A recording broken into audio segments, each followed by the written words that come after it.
Good morning and welcome to Morning Moments. For the last couple of weeks, I've been trying to get a guest on with some technical problems to start talking to my nursing friends about their nurse stories. And I'm still going to get that happening and it's still going to work. But I was just thinking, since I was having a difficult time getting people on, maybe I should share one of my nurse stories. And so I'd like to share my Alice story with you today. I was working in home health and just started working as doing psych visits in home health, which was a great adventure within itself, and just trying to get it going in an agency that didn't have home health nursing before. So I gave a call to a psychiatrist that I knew, and I says, "Hey, do you have anybody that really needs home health visits? I'm needing referrals and needing to get our program going." And this doctor I'd worked with before says, "Andy, I got this patient that she's severely depressed, and I've given her meds, but I don't know what to do with her. Maybe you could do something for her, but the meds aren't working." Says, "Okay, thank you for the referral. I'll go out and see her." And so she was one of my first patients as a psychiatric home health nurse. When I went into Alice's home, we kind of set the setting. She was a grossly obese woman that stayed in her bed, severely depressed, one of the most severely depressed patients I've seen outside a hospital. And she was severely depressed. And so I went, she had people coming into her home to do bathing and feed her, but she stayed in bed all the time. She didn't get up. And matter of fact, when she went to see the doctor, they would have to bring an ambulance in, put her on a gurney, take her on the transport to see the doctor, and bring her back. So she wasn't even sitting up. So I went in, did my nursing assessment, did all the things I was trained to do, did a Beck's depression scale, and did a series of questions. And some of the questions I'd ask is, before you were depressed, what did you used to do that you enjoy that you're not doing anymore?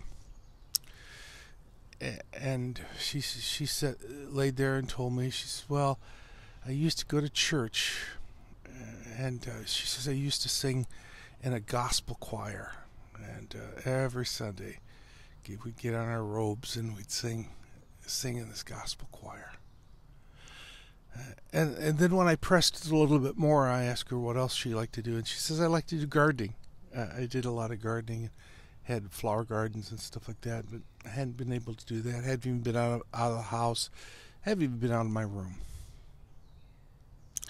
So I continued to see her, continued to work with her, and I knew that something had to be done differently than they're doing now. So I said, "Well, what can I do as a nurse to think outside the box?" Now, being a preacher's kid and being raised in church, I have quite a few hymnals around the house. So one day at our visit, I came into her home and I says, "Hey, Alice, I brought you something that maybe we could do together. Here's a hymnal. Would you like to sing a few songs?" She agreed to it, and we started singing "Amazing Grace, how sweet the sound." We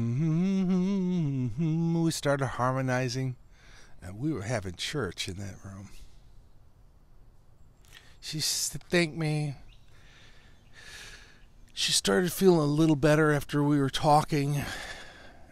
And I said,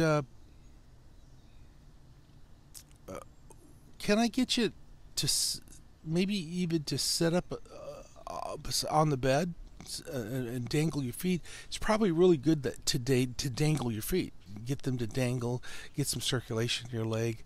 You could, because prior to that, for me, when I came into the home as her home health nurse, she wouldn't even allow physical therapy to come in to work with her. So she laid in a vegetative state all the time. So she agreed, and so I says, okay, let's get you setting up on the edge of the bed. So this beautiful woman, I had an opportunity to help her set up. Now, all the time in the back of my head, this is what us nurses think about. All the time in the back of my head, I was thinking, whatever you do, Andy, don't let Alice's weight go forward, because if she falls on you and you fall on the floor, that's a whole lot of Alice, and you're not going to get up, and you're trapped there alone. So those things you think about as a nurse. But she agreed. We got her moved around, got her feet around, helped lift her up, and she sat at the edge of the bed for the first time in a long time. Felt really good. So I got her to be able to eat her meals at the setting up, and I keep having the visits, keep doing things that I need to be doing, like a Beck's depression scale, and I see her numbers are going up. She was less depressed. So one day I came in and I brought in a plant. And I brought it up. I says, Alice, I got a plant for you. And I brought it into her room and got her sitting up. And I says, but this plant, it's kind of root bound there. It's not going to grow anymore. So I brought this other pot. It's an empty pot here, and I brought some potting soil. You think maybe we could transplant that plant into another pot? There's a bigger one. Give it more room to grow. She goes, yeah, I think I'd like that. So I got the potting soil out. And she took the plant and she replanted it and got her hands dirty and put that plant in a nice bigger pot. And I says, great, Alice, that looks really good. I says, you know what? I says, this room's a little dark. I see in your living room there's a great window in the front. That window in the front has got a lot of great sunshine in it. That would be a good place to put this pot. It would just grow real good. She goes, yeah, I know the spot. That'd be real good. I said, I'm going to take that. I'm going to take your flower I gave you and put it in the front window. She goes, thank you. The more I'd visit, the more I'd work with her. She finally agreed to get a wheelchair in the house. And after much work, she also agreed to get physical therapy in the house after that. But I remember the day that we had this extra wide wheelchair, and I brought it in the house with her. I said, your wheelchair arrived, and have you been up yet? And she goes, no. I says, today, let's go. You and me, let's get up. So I remember the day I got her at the side of the bed and dangled her feet.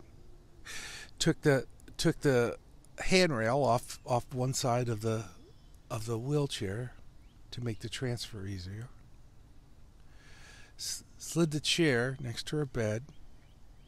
Then she just slid into the wheelchair. And I said, would you like to go in the living room and see your flower? So I was able to take her out of that dark bedroom for the first time in a long time. Take her to the living room to see her flower.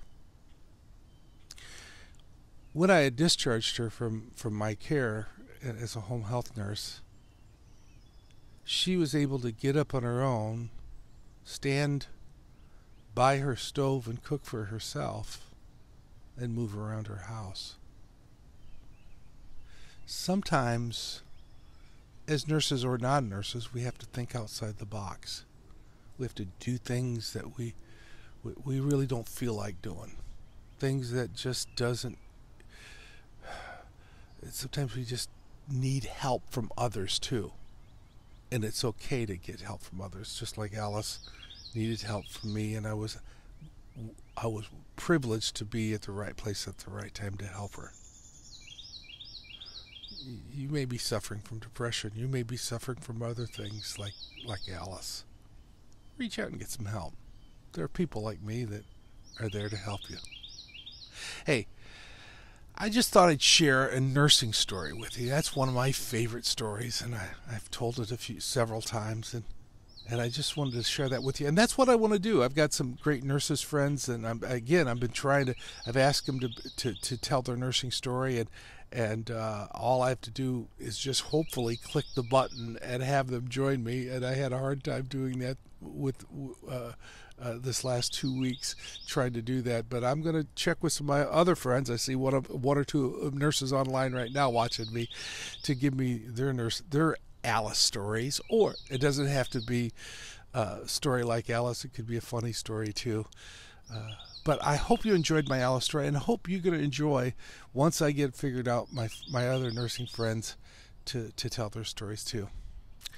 Thought this would be a good way to end the week for Morning Moments, and we'll do it Monday morning again. I want to thank you for joining me. You could be doing other things, and I want to thank you for just taking the time and listening to some thoughts I have. And this weekend, I'll be thinking about what I'm going to be doing next week. You all have a great weekend, and keep joining me back, and stay safe. And we'll see you again.